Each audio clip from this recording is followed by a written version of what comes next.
Buenas noches, muchas gracias a todos por estar con nosotros en esta noche. Aquí en Lima está haciendo bastante frío. Yo les quiero hablar sobre la epigenética, un tema apasionante, y como bien dice Joana, yo soy oftalmóloga y les quiero hablar, pues la oftalmología es muy amplia, pero realmente la epigenética puede entrar en cualquier especialidad, y en este caso yo tengo el privilegio de tener pacientes con los que yo estoy compartiendo esta tecnología con resultados fabulosos, y por eso es que yo les quiero compartir esta información. Entonces, acuérdense que el párpado es un tejido que está delante del ojo, que sirve para proteger. Tenemos el párpado superior, el párpado inferior, y son tejidos que nos van a servir para proteger. Y el tema que vamos a tocar justamente va a ser específico sobre párpados y sus anexos. Sobre la epigenética, realmente es una cosa apasionante, una ciencia nueva que se lanzó hace pocos años. A nosotros nos hablaban solamente de la genética, de las enfermedades o las características que nosotros podíamos heredar de padres a hijos, a nietos, pero desde que se hizo la lectura del genoma humano nos dimos cuenta que nosotros tenemos genes exactamente idénticos en cualquier tejido de nuestro cuerpo, desde una neurona hasta la célula de la piel, la célula epitelial, el cabello, las células dentales, etcétera, etcétera. Entonces, ¿pero por qué? ¿Por qué cada tejido funciona de manera diferente? ¿Por qué una es neurona? ¿Por qué otra es un niñocito que se contrae y se relaja? Entonces ahí entra a tallar la epigenética, una ciencia en la que se estudia que los genes se expresan gracias a proteínas que se colocan encima del gen y le dan la función al gen. Entonces nosotros podemos decidir qué genes queremos que se expresen, si genes de salud o genes de enfermedad.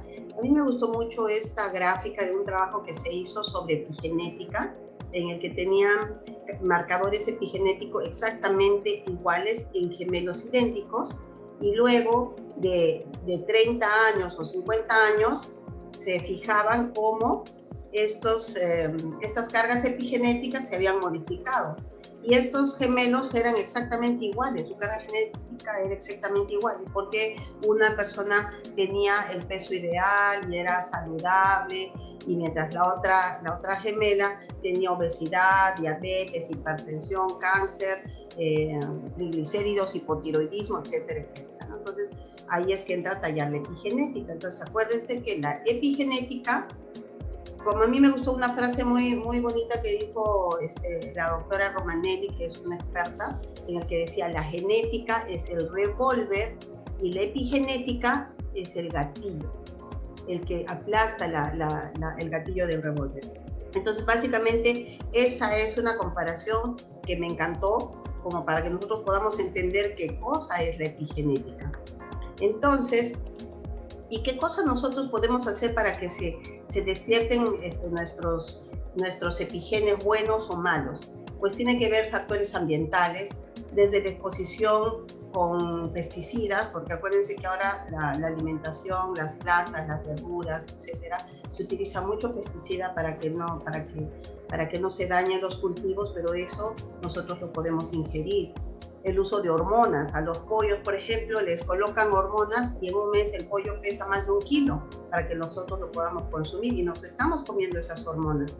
Los hábitos alimenticios, que en los últimos tiempos han cambiado muchísimo, que nosotros utilizamos mucho alimento ya precocido, prefabricado, que tiene preservantes, colorantes, mucho embutido, enlatado, que nos genera con el paso del tiempo daños, alteraciones en nuestros epigenes, generando epigenes que nos van a dar enfermedades, desde las alergias, el cambio de estilos de vida. Antes las personas hacían mucho más ejercicio, caminaban más, no había tanto parque automotor, y sin embargo ahora pues hacemos una vida muy sedentaria, y eso también nos está afectando.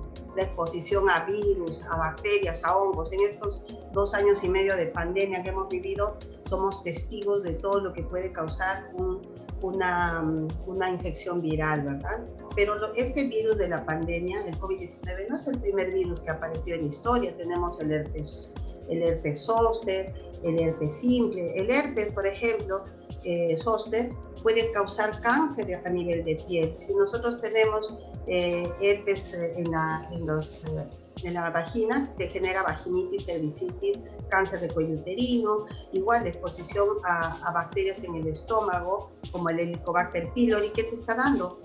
¿No? Gastritis, úlceras gástricas y hasta cáncer gástrico. Entonces, se van fijando cómo estas alteraciones, la radiación, ahorita la radiación en Lima decían que iban a llegar al tope más alto de 15, a pesar que está nublado. Y en todo el mundo está habiendo alteraciones de la capa de ozono y todo eso nos está afectando en nuestra lectura epigenética. Entonces, y no solamente tiene que ver esta parte, sino también los estados emocionales, el miedo, el enojo, el rencor, el que no dormamos bien, el que dormamos pocas horas. Todo esto está generando alteraciones epigenéticas. Entonces, desde los años 50 se hablaba de la suplementación, del uso de vitaminas, de control de alimentos, consumir bastante fruta, verdura, dar la suplementación con aminoácidos, etcétera, etcétera, ¿no? Hay mucho el tratamiento con el microbioma y esto es algo tan importante que lo vamos a ir tratando en el transcurso de la plática. Pero esta diapositiva me gusta mucho porque son 5 cosas que nos van a ayudar básicamente para tener una vida saludable. Primero, tenemos que cuidar todo lo que comemos. Dicen que el hombre es el único animal que cava su tumba con los dientes.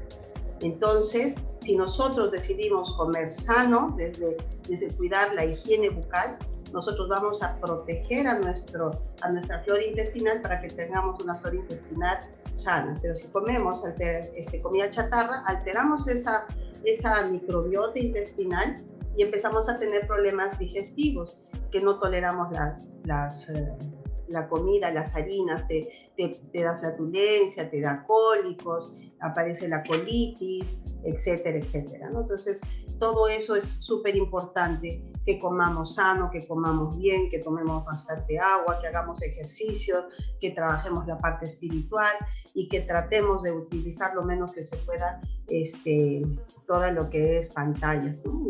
Y la radiación. Entonces, esos van a ser hábitos saludables.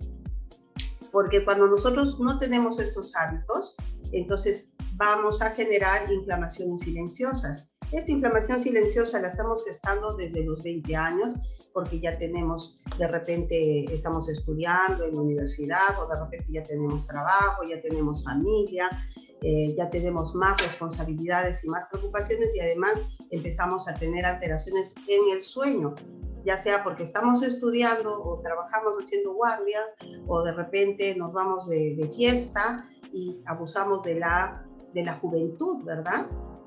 Pero desde que aparecen manchas en la cara, canas, arruguitas, empezamos a subir de peso o se nos empieza a caer el cabello, estos signos de inflamación, de que el cuerpo ya está empezando a envejecer, nos está avisando nuestro cuerpo que está gestándose una inflamación que es silenciosa y que con el paso de los años, dependiendo de cuán malos hábitos podamos tener, podemos despertar la carga genética que cada uno tiene. De repente hay personas que tengan en su carga genética diabetes o presión alta o cáncer o la obesidad, triglicéridos, hipotiroidismo, artritis, Alzheimer, Parkinson, etcétera, etcétera, etcétera, ¿no? Son muchas enfermedades que se van a dar por este proceso inflamatorio crónico y se van a manifestar con el paso del tiempo. El COVID, por ejemplo, ¿qué hizo? Incendió el cuerpo e hizo que aparecieran enfermedades en días o en semanas y se llevó a mucha gente porque hizo este proceso inflamatorio en demasiado corto tiempo y dañó y se llevó a mucha gente. Entonces, y ahorita incluso la gente que ha tenido COVID, que de repente no ha tenido sintomatología, puede estar gestando una inflamación silenciosa que va a pagar factura. Entonces tengan cuidado porque nosotros necesitamos tener una vida saludable y no descuidar esta parte. En la parte oftalmológica, que es de la que yo les quiero hablar, que es mi pasión, para mí la oftalmología es una especialidad hermosísima. Uno devuelve la vista a sus pacientes por diferentes patologías y eso se siente muy bien, pero asociado a al tratamiento epigenético, nosotros no solamente estamos mejorando la visión, sino también estamos dándole calidad de vida a las personas. Entonces, todas las enfermedades oculares que se dan tienen igual un fondo inflamatorio. Todas las que se les puedan ocurrir, desde las cataratas, la uveitis, el ojo seco, la degeneración macular relacionada con la edad, el pterigio, por ejemplo, que se produce porque hay una hipersensibilidad a la luz UV, el glaucoma, y etcétera, las alergias, etcétera, etcétera. Entonces, en el caso específico del día de hoy, yo les quiero hablar mucho sobre este tema, porque realmente en los últimos 2 años se ha incrementado la cantidad de pacientes que han venido con complicaciones por blefaritis. La blefaritis es una inflamación que se está dando a nivel palpebral, en los bordes palpebrales, y esto quiero que ustedes recuerden. Fíjense, este es nuestro párpado, nosotros tenemos glándulas en el borde palpebral, tanto en el párpado superior como en el inferior. Las glándulas que están adelante se llaman de Sézide-Mol, nos producen agüita, ¿no? Que es un humor acuoso, o nos producen mucus, como moquito. Y las glándulas de atrás nos producen grasa. Esas 3 glándulas van a producir la lágrima, y esa lágrima nos da nutrientes para que nuestra córnea reciba lo que necesita. Entonces, pero hay personas que tienen problemas en ese borde palpebral, y si no se trata a tiempo, si no se dan cuenta que hay algo que está alterándose ahí, pueden tener complicaciones muy importantes que ahora yo se les voy a mostrar. Entonces la blefaritis es frecuente.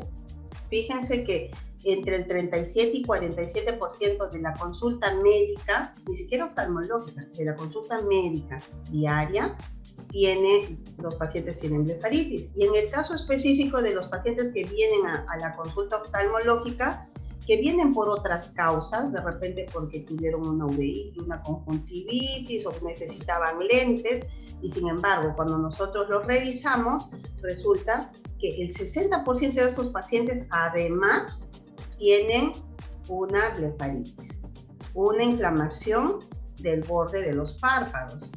Y esta inflamación se puede dar en niños, en adultos, en ancianos, aunque es mucho más frecuente en ancianos. Es mucho más frecuente que se dé cuando estamos en temporadas de invierno, porque la gente no se quiere lavar la cara porque le hace frío. Es mucho más frecuente en personas que tienen la tez clara, la tez blanca, y puede tener muchas complicaciones. Entonces, esto es importante que ustedes, con una simple lámpara, una linternita o una lamparita, puedan verlo, ¿no? Esto no necesita que el oftalmólogo lo identifique ni lo diagnostique. Esto se puede ver a simple vista, incluso las complicaciones las podemos ver a simple vista. Entonces, esta inflamación crónica se puede dar por infecciones en este borde, en estas glándulas que les he mencionado, que producen, se colonizan bacterias ahí, ¿no? Porque imagínense, tienen nutrientes, tienen proteínas, tienen sustancias que la bacteria utiliza para poderse reproducir. Y estas bacterias, al ingresar en este tejido graso, lo que hacen es producir ácidos grasos que van a producir inflamación en el párpado. Entonces es un círculo vicioso, porque cuanto más bacterias hay, más ácidos grasos hay y más inflamación se va a dar. Y esto se puede dar de forma aguda o crónica, pero lo más frecuente es que sea crónico. También les cuento que tenemos parásitos en la piel, que normalmente los tenemos, pero en una cantidad muy pequeña, que no, si nuestra piel está bien, nosotros, y tenemos buenos hábitos de higiene, esos parásitos pues se van a ir eliminando y no se quedan. Pero muchas veces esos parásitos pueden colonizar, sobre todo la raíz del folículo piloso, lo envuelven y botan su colita por detrás. Y esto que están viendo aquí en el borde palpebral es un parásito que está botando ahí su colita, que está envolviendo capuchones de las pestañas, ¿no? Y obviamente va dañando el folículo piloso muchas veces se cae la pestaña, después hay personas que ya no les crece la pestaña en ciertos pedacitos del borde del párpado, y la pestaña tiene una función que es proteger nuestros ojos, es como un sombrerito que va a hacer que la luz no nos moleste, que ahí se quede el polvo, las bacterias, todo lo que nos produce alergias, ¿no? Y otras causas que producen este proceso inflamatorio también son los pacientes que son alérgicos, los atópicos, los que producen mucha grasa, ¿no? Que tienen seborrea. Entonces, obviamente, al producir mayor cantidad de grasa en el párpado, entonces es mucho más fácil que las bacterias saprófitas, las bacterias normales de la piel, empiecen a colonizar en nuestros párpados. Entonces, ¿y cómo viene un paciente? Normalmente se quejan de que tienen mucha comezón. Seguro que ahorita ustedes estarán pensando, creo que tienen alguien en la casa que tiene algún síntoma de estos, ¿verdad?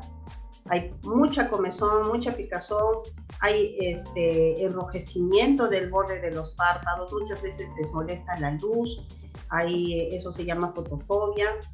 Sobre todo los niños empiezan a parpadear muy seguido. Entonces están parpadeando y parpadeando, tratando de enfocar. Muchas veces ellos ven mal y necesitan lentes y empiezan a parpadear de esa manera. Entonces cuando ustedes tienen un niño que está parpadeando mucho, tienen que pensar que puede que tenga una blefaritis. Y cuando esto sigue avanzando y va dañando la película lagrimal, entonces da sensación de basurita en los ojos, ¿no? Como si tuviéramos tierrita en los ojos, porque ya están haciendo pequeñas heridas, ¿no? en la superficie de la córnea. Entonces, ¿qué es lo que yo reviso? Si yo le ilumino el párpado a la persona, fíjense estas escamas como caspa que está en el borde de las pestañas. Muchas veces pueden aparecer telangiectasias, que son como arañitas en el borde del párpado. Fíjense cómo está el párpado tan engrosado. Incluso a veces se forman como costras, ¿no? Pedazos de este tejido blanquecino que se pegan en forma tan fuerte en el borde del párpado y van a producir erosiones que cuando uno saca la costra dejan herida e incluso hasta pueden sangrar. Y luego incluso pueden dañar toda la glándula y producir esto, ¿no? Que es un orzuelo con pus que uno puede aplastar un poquito y sale la pus, o incluso si agarran las glándulas de la parte posterior, las glándulas de meibomio, entonces se forman los chalaciones, que seguramente ustedes han visto mucha gente. Y esta inflamación crónica va dañando estos folículos pilosos, se van cayendo las pestañas empiezan a crecer en forma desordenada, unas adelante, otras atrás, a veces hasta las pestañas pueden crecer hacia el ojo y lastimar el ojo, o tener pedacitos de párpado donde ya no crece pestaña, ¿no? Entonces eso es súper importante. Y asociadas, siempre pensar, ¿no? Si es que tengo un paciente que tiene dermatitis seborreica, pues es muy probable que también tenga la blefaritis. Y si es un paciente que tiene rosácea, la acné rosácea, seguramente también va a haber compromiso palpebral.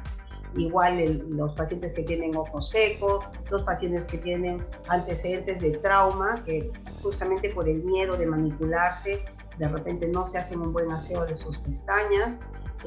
Pacientes que han tenido herpes zóster, sobre todo en la cara, también, por lo mismo que duele y no se manipulan. Y las personas que usan lentes de contacto también tienen más probabilidades de tener blefaritis, justamente porque ahí se tiene que manipular mucho el párpado, ¿no? En extraer el lente o colocar el lente, etc. Entonces, ¿y qué complicaciones podemos tener con estos pacientes? Porque dicen, ya tiene la caspa, se irrita. ¿Qué complicaciones pueden tener? Uno, molestia a la luz, ¿no? Y ahora que todo lo hacemos con computadoras, con celulares, hasta para distraernos, estamos utilizando las iPads, las tablets, entonces hay una fotofobia, puede haber incluso un edema, puede haber alergia incluso a las mismas proteínas que producen las bacterias. Y eso puede ocasionar úlceras, lesiones en la periferia de la córnea o en el centro, que se pueden infectar inclusive y causar cicatrices, como el caso de esta nena, en el que tiene una cicatriz, y fíjense cómo hay vasitos que están nutriendo esa cicatriz. Felizmente no le ha agarrado el eje visual, porque nosotros vemos por esta pupila, por este puntito negro que tenemos acá, en realidad por ahí es que vemos. Entonces aquí no está llegando a la pupila, pero en casos más complicados, fíjense acá las secreciones que hay en el borde del párpado y la irregularidad y el chalazo que hay acá. Y miren este otro, miren este caso. Este ojo está totalmente comprometido, obviamente aquí solamente perciben la luz, se perforó su córnea, se adelgazó tanto el tejido que se perforó, y esta es una complicación que se pudo haber tratado a tiempo y no llegar a este estadio tan avanzado, tan solo con hacer un buen aseo de pestañas del borde de los párpados. Entonces, ¿y qué tenemos que hacer? Ya sabemos de que tenemos escamas en los párpados, que nos escuece, que tenemos una blefaritis. Entonces, ¿cómo vamos a manejar estos pacientes? Pues les ponemos compresas de agua tibia, ¿no? Para que primero hagamos que esos poritos que han visto que están llenos de grasita se dilaten por el efecto del calor, y luego empezamos a hacer un masaje en el borde del párpado y vamos a tratar como de ordeñar el párpado para que se elimine lo más que se pueda la grasa que está acumulada ahí. Con que les pongan 3 a 5 minutos de sus compresas de agua tibia, eso es suficiente para que puedan movilizar esa grasa, porque acuérdense que esas grasas pues se mueven con el calor, y hay que ponerles un jabón especial que no irrite el párpado, que puede ser el champú de bebé, cualquier champú de bebé, que son justamente especiales para no lastimar el párpado, que se diluyen, le ponen en un poquito de agua, en unas 5 a 10 gotitas de champú de bebé, y con eso pueden lavarse las pestañas. También hay champús medicados para ojos para poder movilizar esta grasa. Podemos utilizar hisopos para poder movilizar estas secreciones. Es importante que también controlemos todo lo que está en el ambiente. Si nosotros necesitamos lentes de sol o lentes de armazón, aunque tenga traducción bajita, sí es importante que lo ocupemos. Tenemos que mejorar el no estar expuestos tanto a lugares donde haya polvo, donde haya tierra, donde haya humedad, porque hay gente que es alérgica a estas cosas, y eso genera comezón y estar manipulándose el párpado, sobre todo los niños que se soban muchísimo los ojos. Entonces se ha hablado el beneficio que nos da el consumir alimentos especiales con mucha vitamina C, omegas 3 y 6, sobre todo el omega 3, que nos ayudan a producir una mejor calidad de la grasa del párpado, como para que no se esté produciendo tanta alteración en nuestra película lagrimal.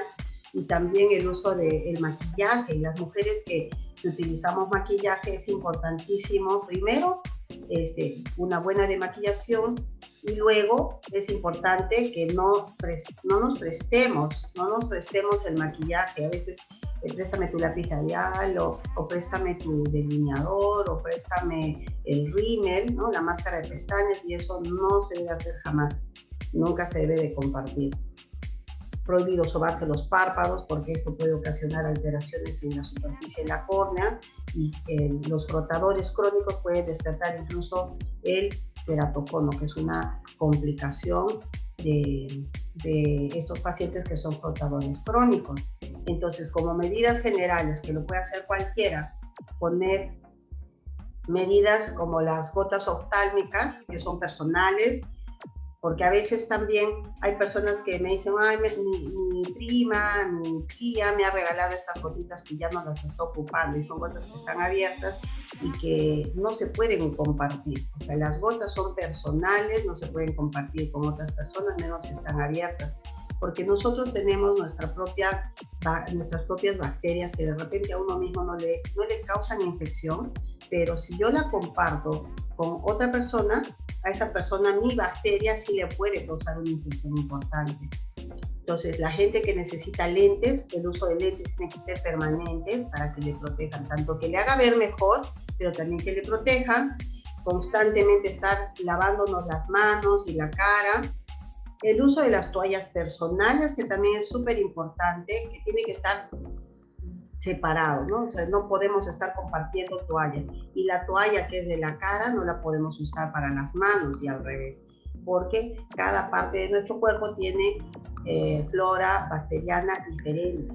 Entonces, si yo llevo células, bacterias de mis manos a mis ojos, puedo causar infecciones yo misma, causar las infecciones. Entonces, las toallas no se prestan, hay que ponerles un nombre, una marquita, como para que sepamos a quién pertenece.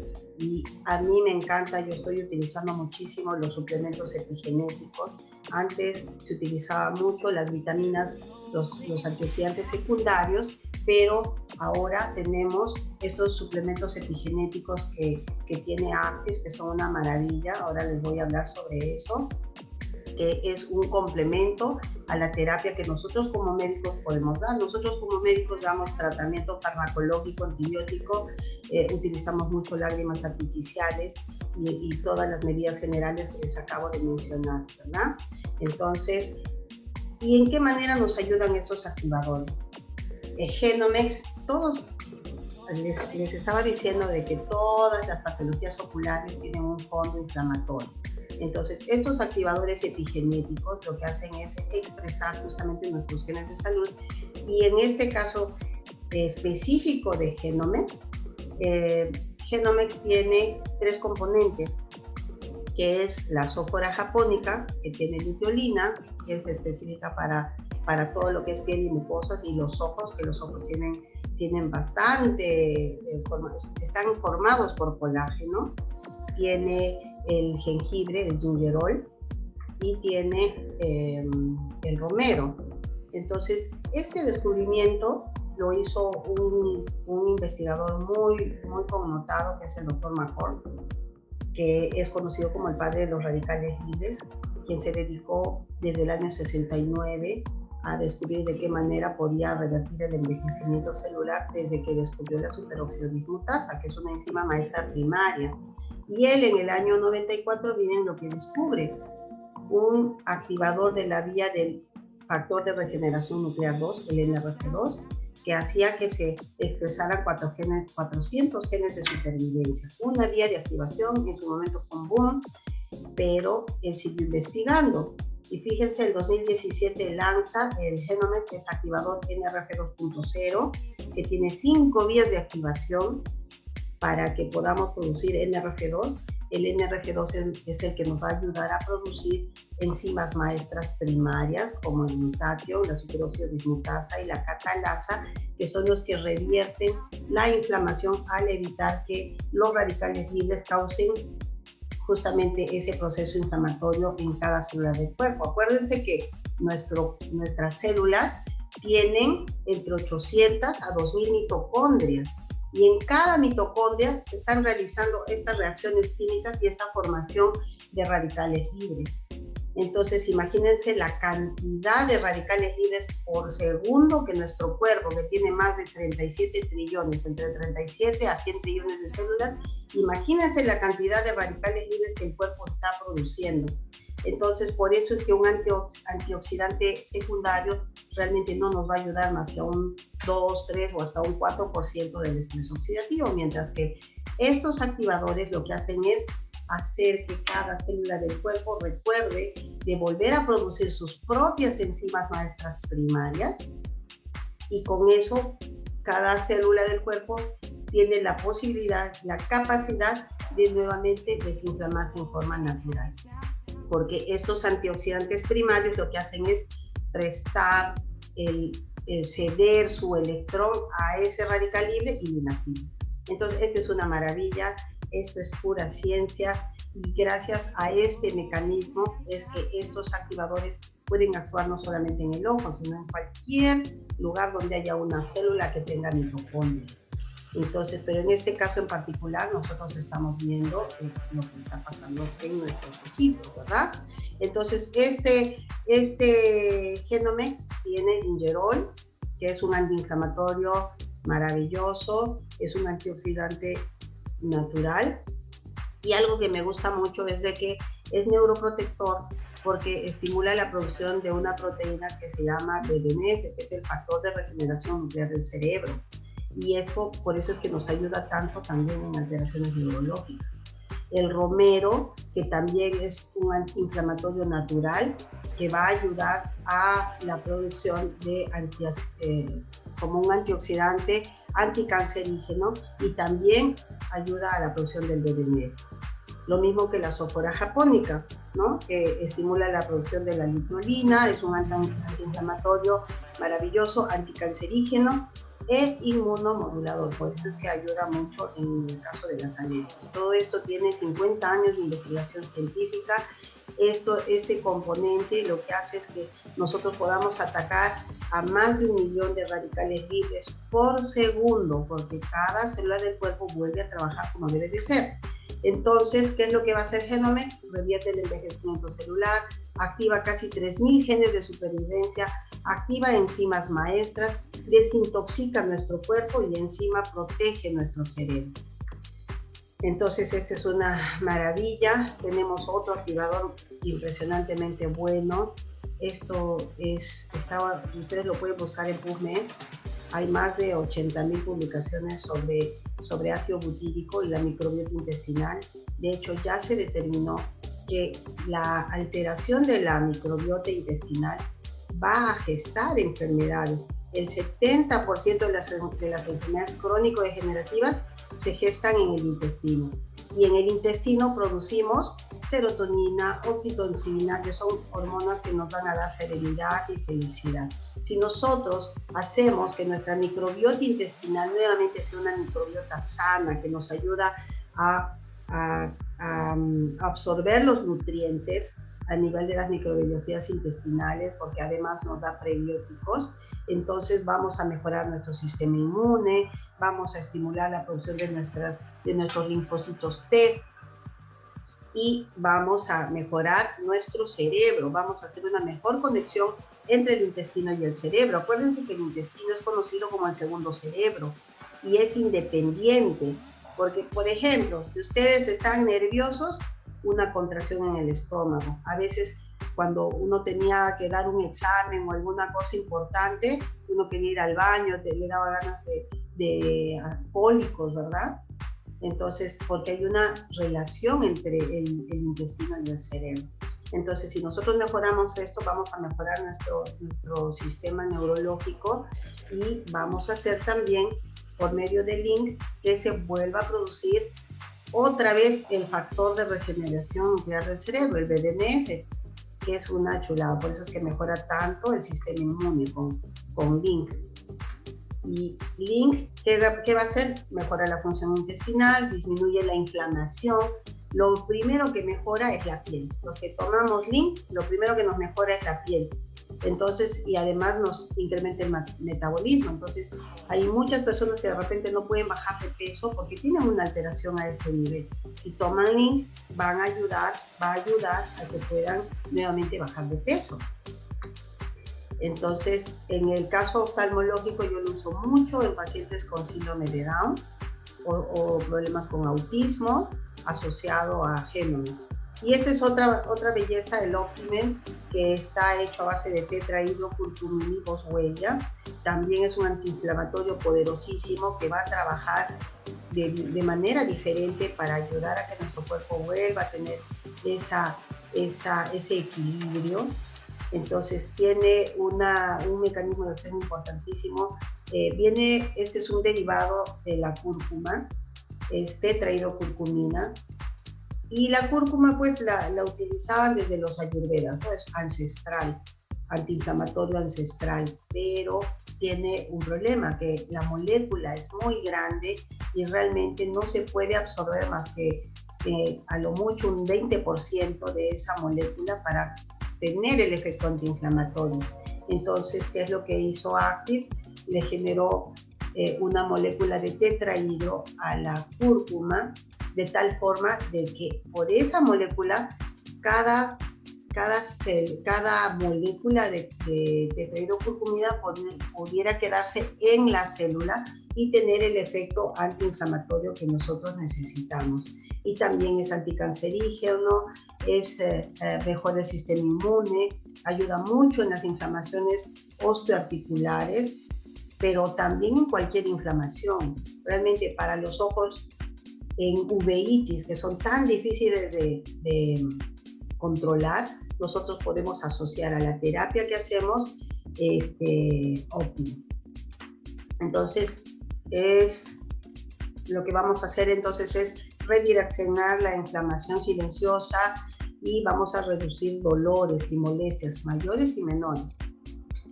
La boswellia también es un antiinflamatorio y es un anticancerígeno. Entonces hay muchos artículos, todo esto que les estoy diciendo lo pueden buscar.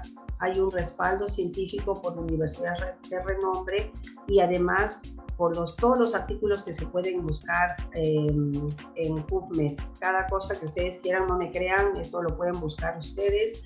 Información sobre diabetes y estos activadores o lo que ustedes quieran. Y entonces yo les voy a mostrar algunos casitos en los que yo utilicé estos activadores para poder controlar la inflamación. Entonces, este fue el primero de los casos que yo tuve, este es de hace 2 años, cuando íbamos a empezar la pandemia, justamente. Tenía un problema alérgico y si se fijan aquí también, escamas, una blefaritis, más el acné juvenil. A este paciente yo le llegué a colocar incluso corticoides en conjuntiva porque estaba ya conjuntivalizándose la inflamación hacia el ojo y un antiangiogénico, pero sin embargo la inflamación continuaba. Cuando yo le asocio el Genomex, que fue el primer activador que llegó aquí a Perú, el cambio en 12 días fue impresionante. Fíjense, los ojos se logran desinflamar, pero además el acné que tenía se logra controlar. Fíjense cómo había una molestia, fotofobia, por eso es que la frente, él tiene que utilizar los músculos de la frente, los frontales, para poder levantar los párpados porque no era capaz de abrirlos. Y entonces esto se logró en 12 días, agregándole al tratamiento que ya se le estaba dando antialérgico con Genomex. Y esto también, pues, este es un artículo que habla de cómo podemos utilizar el NRF2 en enfermedades oculares. Entonces, este es otro caso. De hecho, este paciente vivió conmigo toda su vida, es mi hijo, y toda la vida tuvo todas las alergias que ustedes se puedan imaginar. Fíjense, esa fase es típica de alérgico. De hecho, él hacía celulitis por picadura de insectos, sobre todo de zancudos. Era una cosa impresionante. Nosotros vivíamos en hospitales con él y estuvo multimedicado y siempre estaba enfermo. Y ahí se ve, ¿no? Y tenía una mirada triste, no dormía bien, se despertaba en la noche a cada rato porque le faltaba el aire. Y fíjense cómo él tiene 2 años tomándolo, pero desde el primer mes que empezó a tomar Genomex, él cambió muchísimo. Ahora está tomando Link también y ha mejorado bastante todo, desde su estado de ánimo. Pero fíjense la piel, mi hijo ahorita tiene 14 años, ya va a cumplir 15 años, y sin embargo la piel está totalmente controlada. Y normalmente a esta edad ellos empiezan a tener cambios hormonales y les sale el acné, él sin embargo no lo tiene. Entonces él está muy bien y no usa absolutamente, aparte de los ojos, no utiliza sus antialérgicos oculares, no utiliza inhaladores para su bronquitis asmatiforme, no utiliza tampoco los inhaladores que le colocábamos en la nariz por la rinitis, ni nada, ni vacunas, ni nada. Solamente Genomex, y desde hace un mes está tomando Link. Y este es otro caso que es muy interesante. Esta es una nena de 5 años que tiene la blefaritis muy marcada. Hizo incluso chalaciones, fíjense estas bolitas que están en los párpados.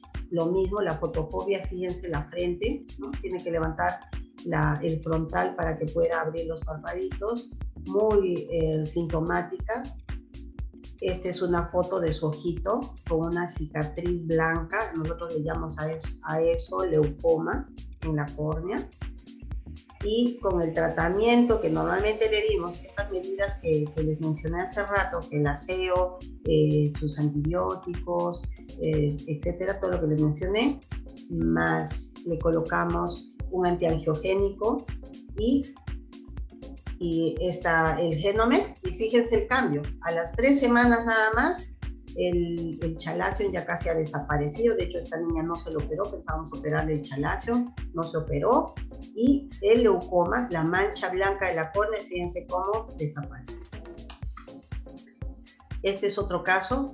Estamos viendo, miren cómo vamos avanzando, ¿no? De casos tan leves, y cada vez va aumentando simplemente porque no se hizo un buen control del aseo de los párpados. Por eso es tan importante este control. Fíjense, esta nena tiene 17 años y lo mismo, vivió toda la vida desde los 2 años, 3 años de médico en médico, le hicieron tratamientos que nunca se llegaron a concretar, de repente mejoraba un poco, la mamá desaparecía y así, ¿no? Entonces el tratamiento no fue adecuado. Fíjense que ya incluso este ojito está desviado porque ese ojito ve mal, y fíjense al aumento, ese ojito tiene unas lesiones, el ojo, prácticamente toda la córnea es blanca, tuvo una perforación corneal, y aquí tiene unas ectasias. Esto se llama ectasia corneal. Ella tiene queratocono secundario al frotamiento crónico de los párpados.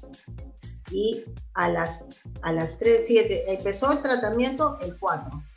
El 4, este es el 4 de abril. Y el 29 de abril, fíjense cómo cambia. Ya no hay fotofobia, incluso la desviación de los ojos mejora, casi no se le nota el ojo tan desviado, y toda la parte de arriba, la parte superior de la córnea se aclara. Y la parte de la ectasia también se aclaró bastante, y la niña se siente mucho mejor, ¿no? Estéticamente se siente bien, le mejoramos su calidad de vida. Y este ya es un caso severo. Este es un paciente alérgico que, fíjense, las escamas del borde del párpado y el proceso alérgico tan importante que tenían ambos ojos. De hecho, el ojo derecho ya estaba en movimiento en manos, no veía. Por eso es que le hicimos un trasplante de córnea a este niño para que pudiera ver con ese ojito. Y fíjense el otro ojo, le iniciamos tratamiento con los activadores celulares, y fíjense cómo el ojo izquierdo, que no fue trasplantado, que tenía también la alergia, esta es una conjuntivitis vernal, porque este niño, dicho sea de paso, vive en la sierra de Perú, que en la sierra el sol está a todo lo que da, y él es alérgico a la luz, a los rayos solares. Entonces imagínense estas lesiones, pero sin embargo, utilizando sus activadores, mejora cómo desinflama el otro ojo también. Y el trasplante de córnea le ha ido bien, contra todo pronóstico, a pesar de la vascularización de la córnea. Este niño no ha hecho rechazo de trasplante. Al día de hoy está muy bien. Entonces, estos eran algunos casos que yo les quería mostrar. Realmente creo que es importante este tema porque nosotros podemos prevenir. Siempre es mejor prevenir que estar curando. Es mejor tratar una blefaritis cuando está en un estadio recién inicial y no terminar trasplantando a un paciente. Y estos casos se los estoy mostrando. Estos son los casos que me han llegado en los últimos 3 meses, 4 meses. Y realmente yo me quedé alarmada porque en el hospital también me está llegando mucho, y niños chiquitos que están haciendo a los 3, 4 años estas alteraciones. Entonces creo que es importante compartir esta información. Nosotros como médicos tenemos una misión que es llevar salud y llevar esperanza a los pacientes. Estos pacientes no tenían una esperanza más, ya los habían condenado a que ya no se podía hacer más nada. Han caminado de médico en médico y nosotros les hemos dado un adicional a su terapia, una suplementación y que les ha ayudado en poco tiempo y que les está dando calidad de vida. Entonces, para mí, la salud perfecta es comer sano, es pensar positivamente, ejercitarnos y tomar la trifecta Actis. Y tú que estás viendo este programa, que estás escuchándonos esto, ¿cómo quieres vivir? ¿Cómo quieres tener tu vida? ¿Tú quieres tener salud? Yo te invito a que busques más información, llama a la persona que te invitó a escuchar esta presentación y contáctala para que te ayude a ver de qué manera tú puedes recuperar tu calidad de vida, como todos los que ya tomamos los activadores de Actis, ya lo tenemos. Y muchas gracias, Joana, por tu presentación y por haberme invitado a este momento de salud.